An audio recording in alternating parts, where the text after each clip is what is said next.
Hello everyone.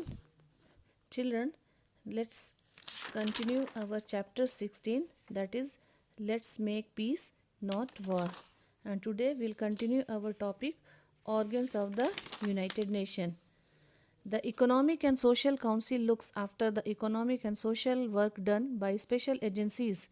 It strives to improve the living conditions of people across the world, safeguards human rights, sends essential items such as food and clothing to the poor and those who are victims of some natural calamity. It also deals with global issues such as trade, regulations, and women empowerment. The next topic is the International Court of Justice. International Court of Justice, also known as the World Court, it is based at The Hague, the Netherlands. It looks to solve problems between countries in a peaceful way. It has 15 judges and they are elected for a term of 9 years each. Next is the Trusteeship Council.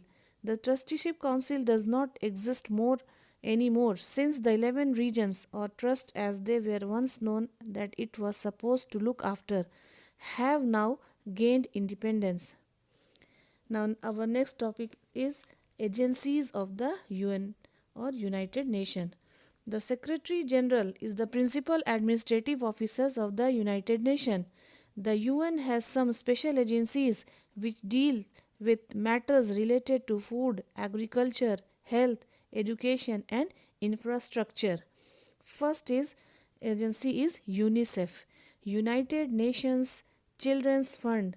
This agency works for the welfare of children all over the world. Second is UNESCO, United Nations Educational, Scientific and Cultural Organization, encourages nations to work together in areas of education, science and culture. And the third is WHO, means World Health Organization. It promotes research in health, medicines and diseases. It also provides information about an outbreak of an epidemic such as the bird flu.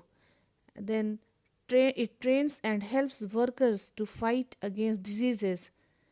Another agencies of the UN is FAO, means Food and Agricultural Organization. Then it warns countries about the shortage of food and also helps arrange food during times of war, natural calamities like famines, floods and emergencies.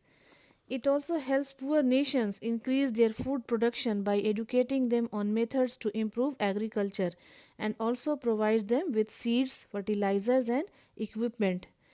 The last is number ILO. It is International Labour Organization. This organization helps the workers by improving labor laws and working standards, providing employment opportunities and solving work related issues. Okay children, we have completed our chapter 16 and in our next session we will come up with our back exercises and questions answers. Till then all of you take care, stay safe, stay healthy. Goodbye.